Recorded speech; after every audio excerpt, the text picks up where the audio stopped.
E aí, pessoal, boa noite. Boa noite, sejam todos muito bem-vindos. Boa noite. Beleza. Bem-vindos, bem-vindas. Beleza, tá vendo o pessoal entrando aí. Faremos hoje brevíssimos comentários sobre o edital do concurso de juiz do Tribunal de Justiça de Santa Catarina, lançado ontem.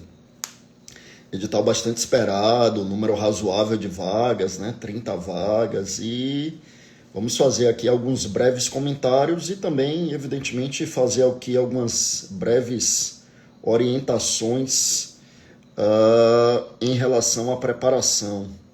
Vou contar aqui com a participação do meu amigo professor Eden Napoli, grande professor de Direito Constitucional, bastante experimentado aí em estudo para concurso público, recém-aprovado na prova, recém-aprovado no concurso para delegado da Polícia Federal, então aí passou por um bom tempo, né, meu amigo, aí de preparação e conhece bem as agruras da vida de concurseiro. Boa noite, meu irmão. Fala aí. Fala, meu irmão. Boa noite. Boa noite a todos e a todas que estão aqui nos ouvindo. É uma honra estar aqui com o professor Fábio Roque para conversarmos um pouco sobre esse edital. E, de fato, essa vida é uma vida que exige muito, exige abdicação, abnegação e dedicação. Porém, e aí você pode dizer muito mais do que eu, ela é muito compensadora, porque a minha jornada está se iniciando, especialmente na carreira jurídica agora. Eu vou começar o curso de formação dia 13 de junho, mas por conviver de muito perto com as pessoas que tiveram a felicidade de conseguir essa realização de uma vida por meio dos estudos, é algo que vale muito a pena. Estudar sempre há de ser um excelente caminho, e eu tenho certeza, porque sou seu amigo e irmão de muitos anos, e você é um grande entusiasta dos concursos públicos. Verdade, sou mesmo, e às vezes até brinco com o pessoal dizendo, né, é entusiasta porque passou. Não, não é verdade, já era entusiasta antes, e eu sempre digo isso, veja o concurso público como um aliado, veja um concurso público como um grande instrumento de mudança de vida, de oportunizar para você e para os seus uma vida melhor, de poder desempenhar um trabalho que vai trazer bons frutos, um trabalho que é benéfico para a sociedade, para o coletivo. Então, eu realmente sou entusiasta do estudo para concurso, embora saiba as agruras que a gente passa quando a gente está estudando para concurso, né? Mas vamos lá, né? Concurso da magistratura, muita gente esperando. Tem muita gente que é lá da região sul que estava esperando esse concurso de Santa Catarina, mas como a gente já diz há algum tempo, hoje em dia não existe mais isso. Concurso é nacional. Você vai ter concurso, você vai ter concurseiro e concurseira do Brasil inteiro fazendo a prova de Santa Catarina. Então, sendo bastante objetivo, meu amigo, diga lá, 30 vagas esse concurso da magistratura de Santa Catarina, o que é que achou? É um número muito expressivo, né? Sobretudo para concurso de magistratura. A gente sabe que só em ter 30 vagas no edital já é algo que salta aos olhos. Porém, para além dessa previsão, a gente tem o reconhecimento de que ao longo do prazo de validade do certame, que o edital já traz aqui, no tradicional modelo constitucional, do artigo 37, né, segundo a Constituição, até 2 anos, prorrogável por igual período, ele pega o prazo máximo de 2 anos e coloca naturalmente prorrogável por mais 2. É claro que há possibilidade de nomeação, inclusive de mais candidatos, de modo que eu sempre digo para as pessoas, não fiquem apenas tão somente preocupadas com este ou com aquele número, porque você pode se surpreender e se surpreender muito positivamente. Então, eu diria que essa é uma notícia alvissareira. O fato de já na largada do edital trazer a previsão de 30 vagas é uma boa nova. Maravilha. Agora, lembrando, meus amigos, 30 vagas é o número total, né? Mas nós temos 8 vagas para as cotas, né? 2 vagas para as cotas de pessoas com deficiência e 6 vagas para as cotas de negros. Ampla concorrência, 22 vagas. Então, totalizando 30, mas como bem pontuado, né, pelo meu amigo Éden, realmente existe uma probabilidade de acréscimo desse número no decorrer do prazo de validade do certame. São 2 anos prorrogáveis por mais 2. Eu não sei dizer o número de vacância hoje no Tribunal de Justiça de Santa Catarina. Imagino que seja um número maior e que por limitação orçamentária eles fizeram aí a limitação de 30.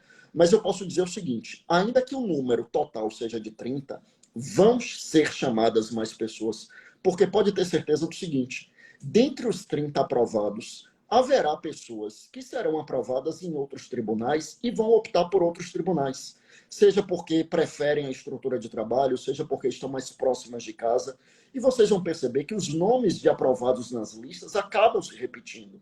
Isso porque você vai estudando e chega um momento em que você está em um grau de preparação, aquilo que eu chamo de grau de preparação, em que você está em constante revisão e que você começa a passar. Então, eu tenho certeza de que sim, serão chamados mais do que 30 pessoas, embora 30 já seja realmente um número expressivo. Recentemente, por exemplo, a gente teve a abertura do concurso para o MP de Sergipe com 5 vagas. Então, quando a gente tem na magistratura 30 vagas, a gente tem realmente um número razoavelmente expressivo, né? A inscrição, R$ 280. Que mais de informação você lembra aí para a gente trazer o pessoal que ainda não teve oportunidade de ler o edital?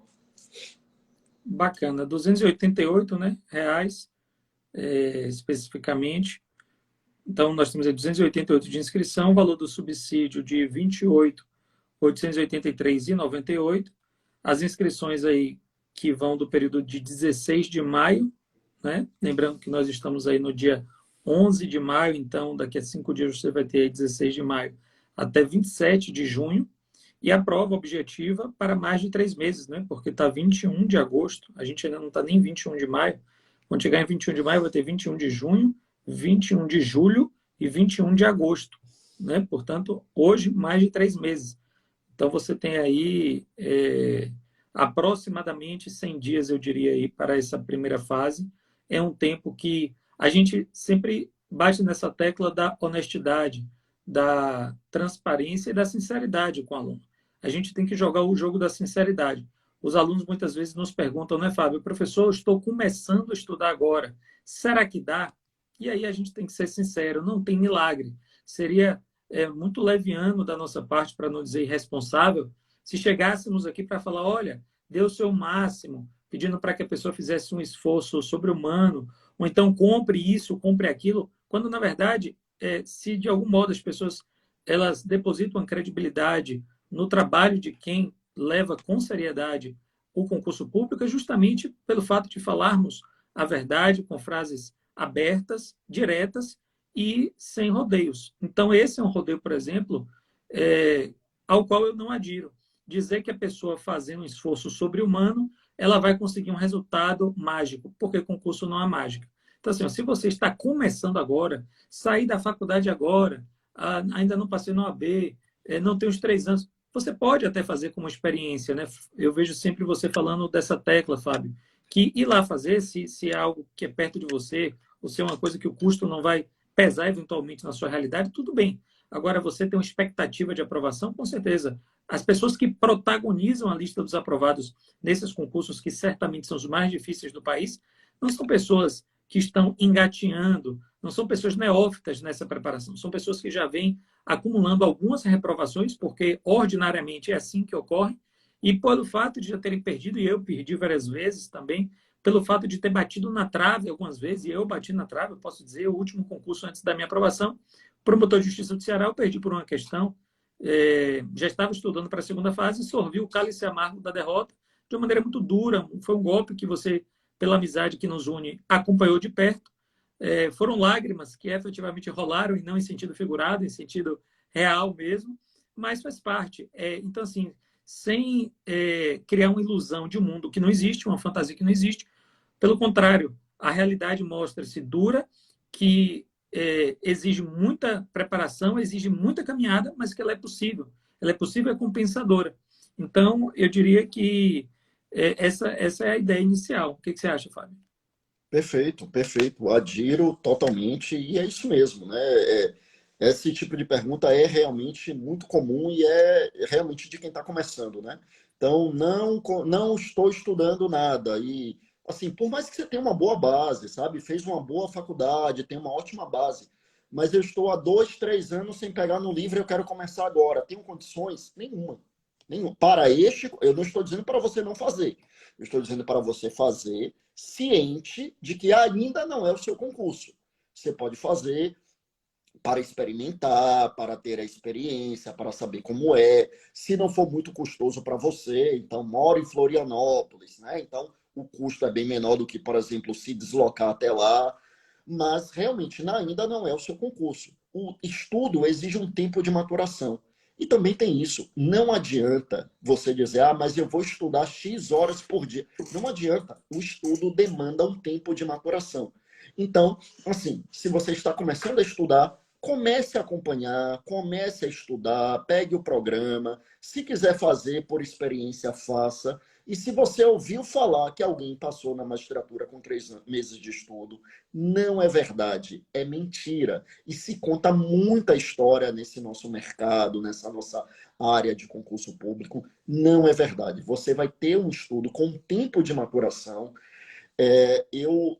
Talvez a gente esteja aqui jogando um banho de água fria em quem acha que vai conseguir fazer um reta final e chegar competitivo ou vai chegar nessa última. Não dá, pessoal, não dá. Agora é isso. Eu não estou dizendo não faça. Eu estou dizendo faça, sabendo que ainda não é o seu concurso, porque o estudo realmente exige um tempo de maturação, um tempo de estudo realmente. Agora, comece.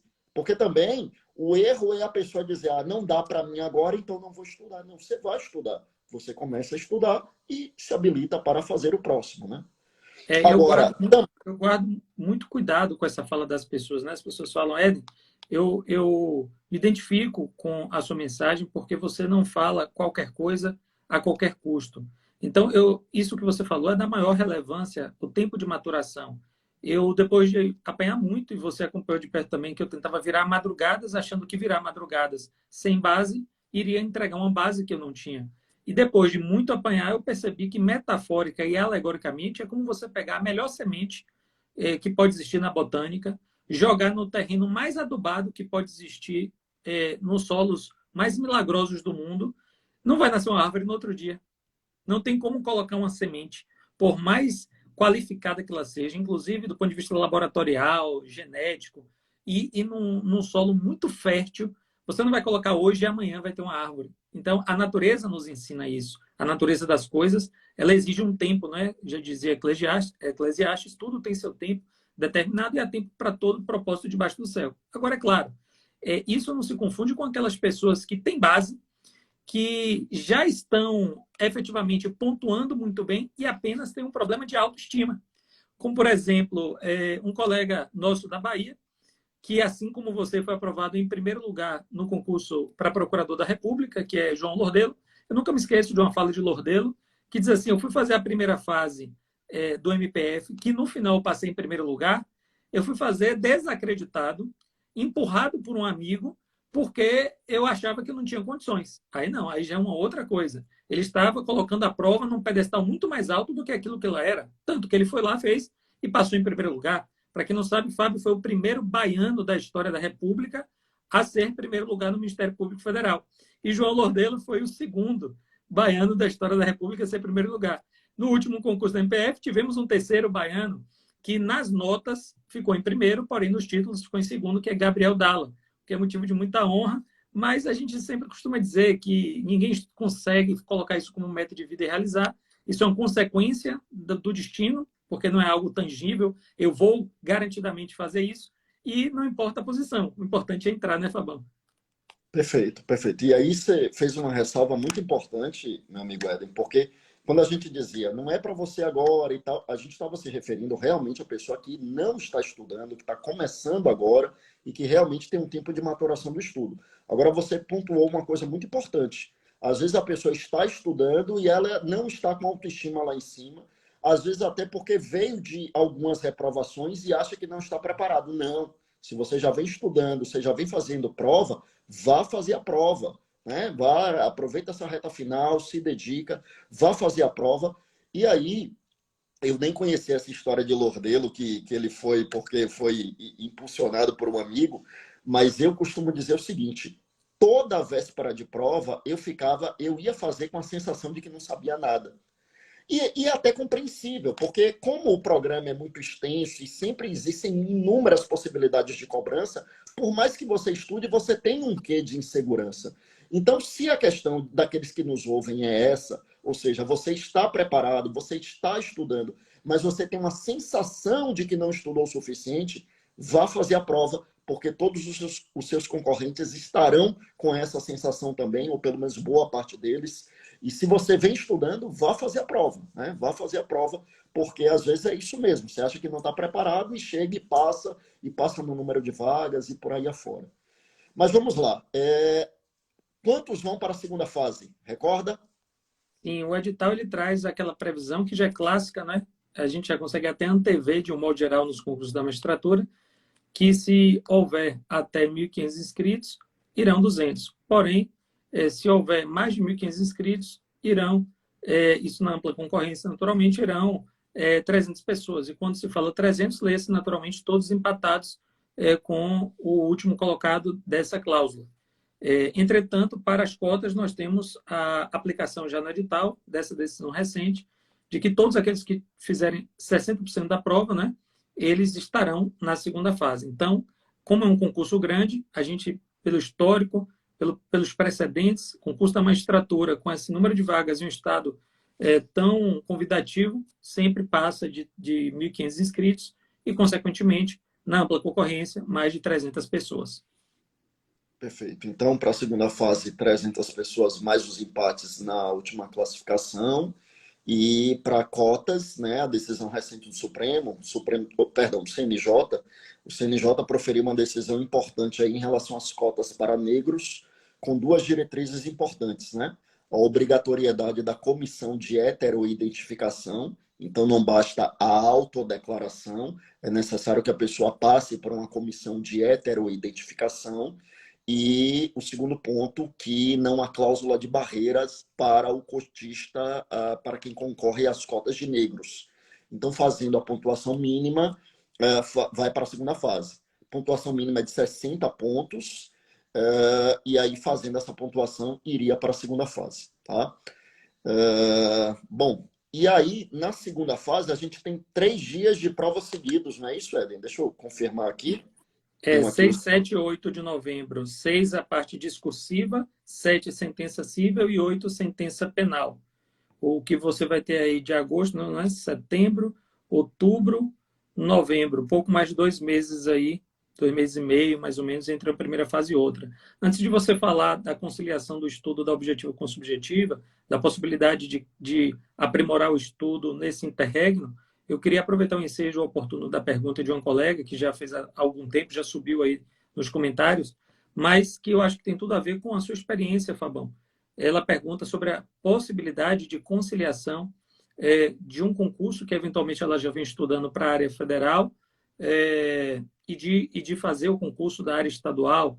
Você que foi juiz de direito no estado da Bahia, antes de se tornar juiz federal, aprovado em 2 concursos da magistratura federal, diga-se de passagem, o TRF da 5ª região, que chegou inclusive a exercer o cargo, se eu não me engano, no estado de Sergipe. Foi Sergipe ou Alagoas? Alagoas. Alagoas, no estado de Alagoas, e depois aprovado no TRF da 1ª região. Conta para a gente um pouco aí sobre essa conciliação. Eu fiz exatamente isso, meus amigos. Assim, meu foco era a magistratura federal, né? Eu estava estudando para a área federal. Na verdade, não só magistratura, né? Eu estudava para a magistratura federal e para o Ministério Público Federal. Eu não estudava para a área estadual. E na época saiu o concurso para juiz de direito aqui do meu estado, aqui do estado da Bahia. Então, depois do edital, né, ou seja, mais ou menos nesse momento que está aí, né, com a abertura do edital, depois do edital, eu fiz um redirecionamento para a área da magistratura estadual. Então, eu passei a estudar, veja, eu já estava estudando bastante para a área federal. E realmente há uma similitude de temas muito grande. Constitucional, administrativo, processo civil, processo penal, é tudo muito parecido. Agora, em civil, por exemplo, eu não estudava família e sucessões, que cai muito pouco na área estadual. Na parte de crimes, crimes em espécie, eu dava muita ênfase a crime federal, crime estadual eu estudava pouco. Então, do edital até a prova, eu fiz um redirecionamento para estudar exatamente essas disciplinas. E acabou dando certo. Acabou que eu fui aprovado na Justiça Estadual. E aí eu costumo dizer assim, por acaso, mas não é por acaso porque eu não vim estudando, é por acaso porque eu vim estudando para outra área. Aí eu só fiz porque era no meu estado.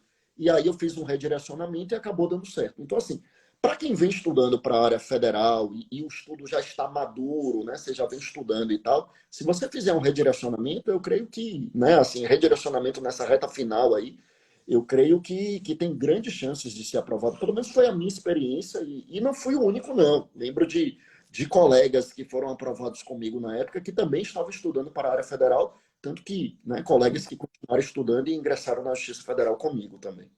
O próprio Lordelo, né? Que foi Ministério Público Federal, não foi magistratura federal, mas passou também no concurso de juiz de direito na Bahia. Também não sabia. Eu sei que ele foi DPU, né, da Defensoria Pública da União. Não sabia que foi magistrado, não. Não, eu acho que ele não chegou a exercer. Eu acho que ele não chegou a exercer o cargo. Pronto, pronto, pronto. E vários colegas aqui da Magistratura Federal que vieram da área estadual e que passaram mais ou menos na mesma época. Eu passei um ano depois, né, na área federal. Mas esses 3 dias de prova, então uma prova 6 de novembro subjetiva, né, subjetiva com questões, e no dia 7 a sentença cível, no dia 8 a sentença penal. Então, prova oral ainda não temos data, é isso, né? Imagino que a banca vai designar depois. Eu sempre digo, Éder, nesse concurso que eu passei da Justiça Estadual aqui na Bahia, não teve prova oral, que é o sonho de muitos concurseiros e concurseiras, né? Hoje, meus amigos, infelizmente não é possível na magistratura. Esse concurso que eu passei foi em 2005, né? E desde o advento da Resolução 75 do CNJ, que se tornou uma fase obrigatória, a fase oral. Então, se você quer a magistratura, não tem jeito, vai ter que se preparar para a prova oral, né? Mas a prova oral, assim, com certeza vai ficar para o ano que vem, né? Se a subjetiva já é em junho, ou perdão, em novembro, não vai dar tempo da banca corrigir tudo até fazer a prova oral esse ano. Então, prova oral e posse, com certeza, no ano que vem. Né? E falando, uma pergunta também que as pessoas fazem muito, né, Fábio? Em relação à preparação, em relação ao intervalo, eu sei que é um tema polêmico, eu sei que é um tema que divide muitas opiniões. Você vai encontrar gente dizendo que desde já você já tem que treinar para as fases subsequentes. Você vai encontrar gente dizendo se prepare para a primeira e só depois que você passar se prepare para a segunda. Porém, existe isso aí são opiniões, e opiniões existem das mais diversas. Por outro lado, existe um dado, e esse dado ele é real, é um fato, e é um fato inarredável, que, sendo um fato inarredável, ele é um fato do qual não se pode discordar. Você efetivamente só pode avançar no concurso para a segunda fase e fases subsequentes se você tiver uma pontuação suficiente na primeira fase. Esse é um fato inarredável. Se você tem facilidade de estudar de maneira mais direcionada para a segunda, naquele intervalo do qual falamos, entre 21 de agosto e 6 de novembro, se você já está fazendo suas sentenças, isso é uma questão, às vezes, muito pessoal, a depender se a pessoa já assessorou na magistratura, né, em alguma vara, em algum gabinete de tribunal, se a pessoa já tem algum tipo de vivência com esse tipo de questões, isso aí varia muito. Mas uma coisa que é invariável, por isso que é um fato inarredável, é que só não adianta nada você ter a melhor experiência em uma segunda fase se você não fizer a pontuação mínima para chegar nessa segunda fase, para fazer ali a cláusula de barreira, né? Alcançar a cláusula de barreira e avançar para a próxima fase, falando em ampla concorrência. Eu me lembro de Rudá, amigo nosso do MPBA. Rudá, ele diz, eu fiz lives com ele, ele fala, Éden, eu perdi em várias provas objetivas, várias, porque eu não tinha traquejo de questão objetiva, não tinha traquejo de lei seca, e embora mestre, embora assessor de procuradora de justiça há 3 anos, eu queria muito pegar uma peça ou uma questão discursiva para poder derramar um conhecimento que eu tinha acumulado ao longo de anos de docência, mestrado, assessoria, e não tinha oportunidade, porque eu não passava na primeira fase. Por isso que eu digo, é um fato inarredável. Não adianta, você pode ser o oráculo do conhecimento aprofundado, dissertativo ou verbalizado, da palavra escrita ou da palavra oralizada, né, e não mais escrita, mas você só vai ter oportunidade de efetivamente mostrar aquilo se você vencer a primeira fase. Por isso que eu digo que ela é a mais complexa, embora não seja mais difícil. Em grau de dificuldade, não há dúvida que as outras fases elas podem, né, sobretudo a segunda, medir um conhecimento mais aprofundado. Mas em termos de complexidade, os números eles são muito claros. Você vai ter aí muitas vezes concursos com 5, 10, 15, 20, 30 mil inscritos e vão 300. E para você furar essa barreira, essa bolha da primeira fase, faz como? Tanto que quando o Rudá chegou na primeira, segunda fase da vida dele, ele não só passou como ele passou em primeiro. Porque ele tinha muito conhecimento, só que ele vinha perdendo. Aí você fala, quer dizer, então que da última prova que ele perdeu há meses atrás, para essa que ele passou em primeiro, ele inventou a pólvora? Não, ele não inventou a pólvora.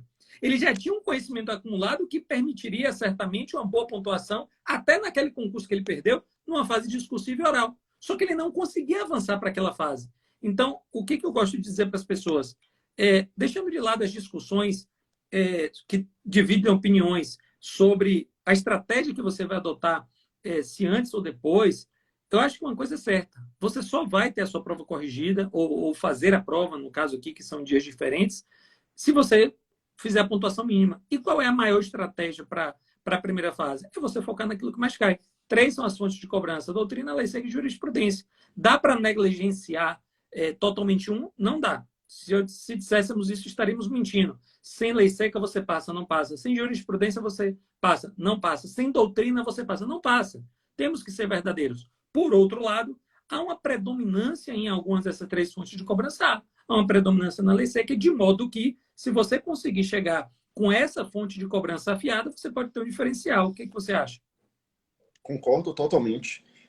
O que eu costumo aconselhar, mas evidentemente isso é extremamente pessoal, então, e como a gente sempre diz, né, não existe uma fórmula pronta, né, não existe uma fórmula única, mas pelo menos na minha experiência, o que eu gostava de fazer, o que eu aconselho fazer, é que você vá fazendo um estudo encadeado das 3 áreas, né? Doutrina, lei seca, jurisprudência, sem negligenciar nenhum, às vezes pesando mais para um, pesando mais para outro, até o edital. Chegou o edital, aí é a hora de concentrar naquilo que é mais cobrado em prova objetiva. Aí você deixa um pouco de lado a doutrina, um pouco, né? Ou seja, revisar pontualmente algumas anotações, mas não é a hora mais de pegar livro de doutrina para começar. Você ir para as suas revisões, os seus resumos, os seus destaques, tudo bem. Mas não é mais hora de você pegar o livro de doutrina e começar agora. Não é mais nesse momento do edital. É o momento de ir para muita lei seca e, secundariamente, jurisprudência. Mas o foco na prova objetiva é lei seca. Aí você consegue vencer a primeira fase e aí você, evidentemente, muda a estratégia. Deixa a lei seca de lado, porque você já conhece bem a lei seca. Conhecer a lei seca é importante também para as fases subsequentes, né? A segunda fase é com consulta, mas se você não sabe nem para onde ir, né, você não consegue consultar na hora, então você tem que conhecer a lei seca. Mas quem chegou na segunda fase já tem uma base boa da lei seca, não tem para onde fugir. Então, do estudo para a segunda fase, aí você deixa um pouco de lado a lei seca, e aí vai para a doutrina e, mais uma vez, jurisprudência. Então, nesse momento do edital até a prova, lei seca e jurisprudência, mas principalmente lei seca, assim, não tem para onde fugir, meus amigos. Assim, em qualquer banca, a preponderância é da lei seca. Às vezes a pessoa acha que não, porque não conhece tanto a lei seca e o examinador não cobra a literalidade legislativa. Aí ele acha que não é questão de lei seca. Mas na verdade é. O examinador quer que você faça um pequeno raciocínio sobre o conhecimento da lei seca e, conhecendo a lei seca, você conseguiria responder. Não tem para onde fugir, né? Em qualquer banca, em umas mais, outras menos. Claro que tem umas em que a lei seca é mais cobrada, mas em qualquer banca, nessa primeira fase é isso. Primeiro lugar, lei seca. Segundo lugar, lá atrás, mas com algum grau de importância, jurisprudência. E quase nada de doutrina. A doutrina também cai, mas bem menos do que os outros 2 nessa primeira fase, né? Então, penso que é por aí. E você falou uma coisa muito importante, Fábio, que é a questão da forma de cobrança da lei seca depender da banca. Hoje nós estamos em parceria com os amigos do Decorando a Lei Seca, que tem aí como timoneiros Rafael e Leonardo, e eu tenho aprendido bastante com eles, inclusive, sobre essa questão, por eles serem especialistas, e eu posso dizer com absoluta tranquilidade, são os maiores especialistas em lei seca no país, e caminham para além hoje das fronteiras da lei seca, aprofundando aí, trazendo muita novidade que inclusive está por vir, mas em lei seca já é algo assim irrefutável.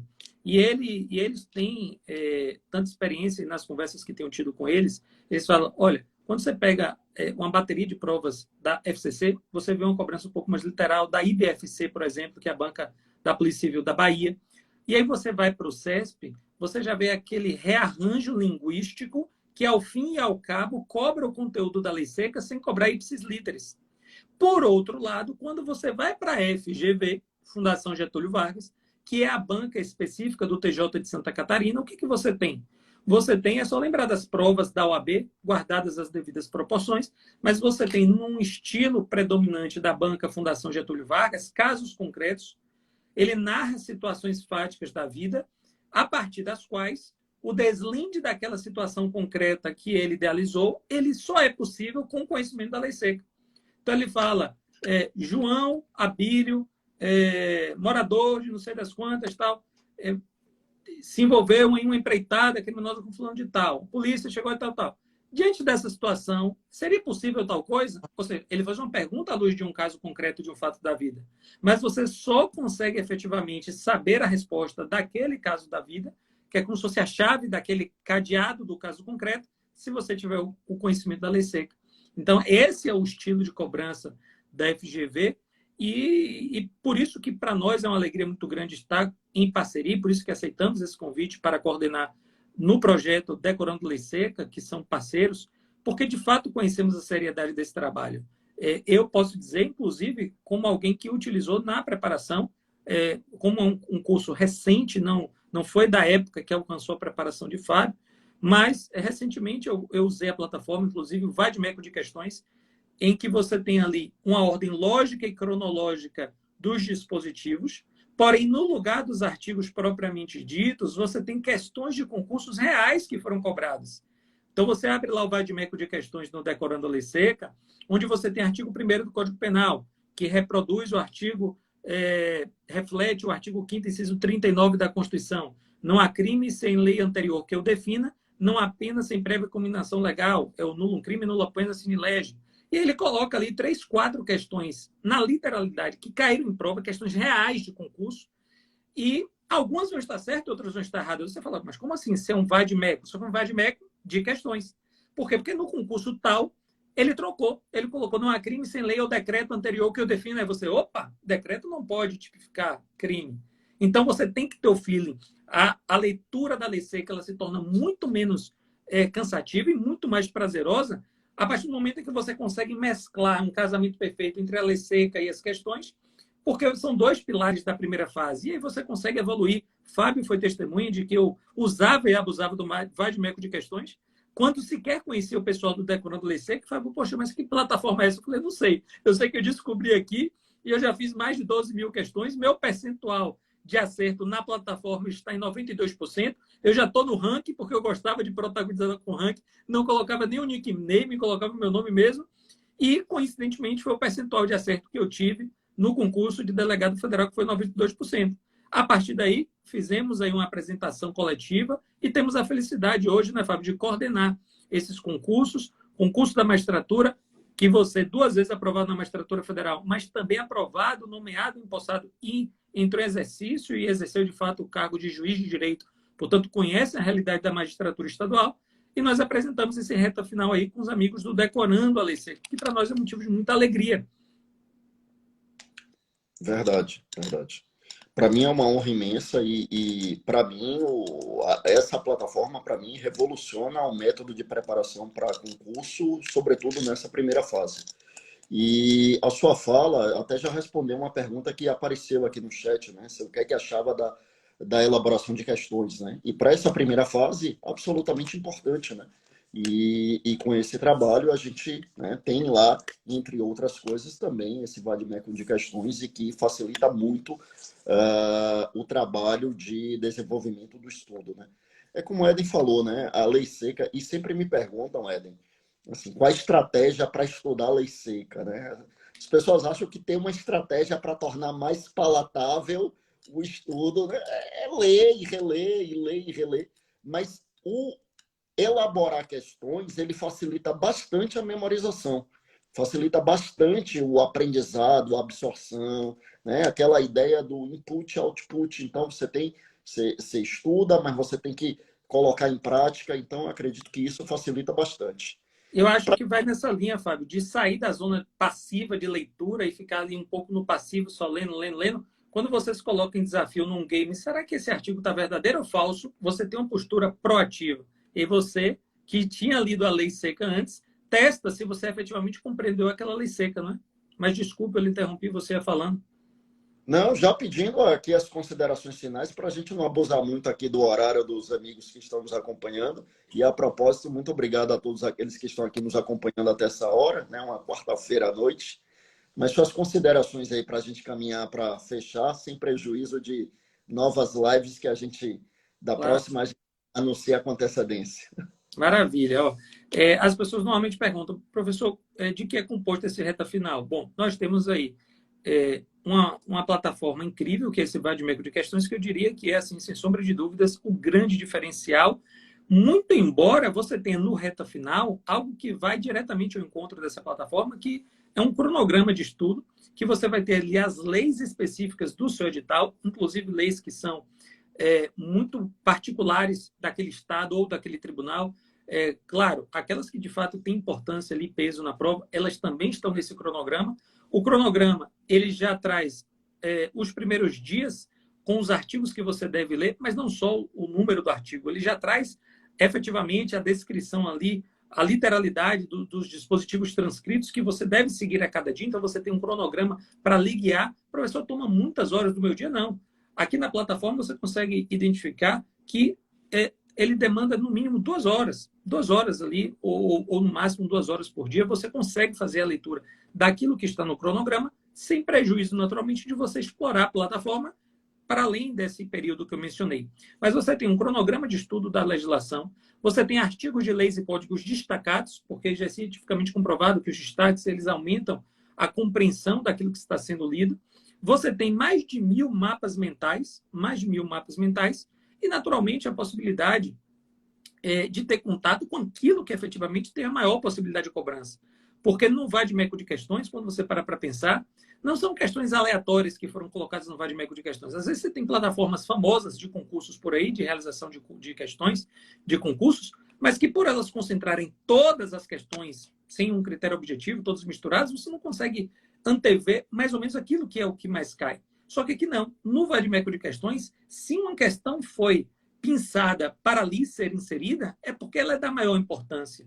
É porque já é comprovado que ela caiu e já foi cobrada mais de uma vez. Então, você vai ter a tranquilidade de que, num rol vasto dos diplomas normativos que nós temos, para citar apenas os principais, Código Penal até o 359H, Código de Processo Penal 811, Constituição Federal 250, Código Civil 2035, CPC 1072, não dá tempo de ler e fazer questões de tudo isso. Você vai filtrar aquilo que é o mais importante e a plataforma Vademecum de Questões ela vai lhe dar essa ferramenta. Professor, teria como aprofundar um pouco mais nessa seleção? Sim. Se você tiver acesso ao VadCerto, que ele não é acompanhado no reta final, mas você pode, naturalmente, aluno do reta final, ter uma condição especial na aquisição do VadCerto, que vai lhe dar aí um direcionamento mais certeiro em relação a esses dispositivos.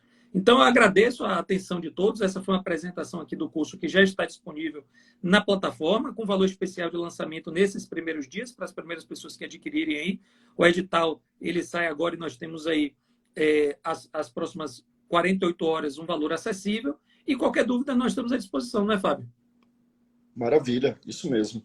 E para a gente não abusar aqui do horário, né, das pessoas, a gente volta fazendo outros comentários da preparação para esse e outros concursos. Mas convidamos todos para conhecer aí a plataforma, né, e esse curso de reta final que nós preparamos aí, e acredito que vai dar um gás aí na preparação de quem já está estudando, como a gente dizia no começo. Mas é isso, meus amigos. A gente volta com outras informações, a gente volta com outros editais aqui e com dicas também de preparação e de conteúdo. Meu amigo, mais uma vez, sempre uma honra, sempre um prazer te ver, falar contigo. Grande abraço e suas considerações aí para a gente fechar. Só agradecer mais uma vez, agradecer o convite, a participação de todas as pessoas aqui, todos os alunos e alunas, e dizer que contem conosco, né? Seja no direct, seja no feed, onde você quiser. A gente está aqui para unir forças e juntos caminharmos aí, trocando experiências. Como eu disse, é um aprendizado mútuo. Não existe essa de que porque a pessoa passou, ela atravessou um portal da plenitude, da sabedoria, não é? Da sabedoria plena e irretocável, não. É uma troca sempre de experiências e estamos aqui sempre aprendendo e contribuindo naquilo que de fato for possível. Valeu, meu irmão. Sempre bom falar com você. Um abraço a todos que estão nos acompanhando. Fiquem com Deus. Até a próxima. Valeu, até a próxima. Um abraço, galera. Tchau, tchau.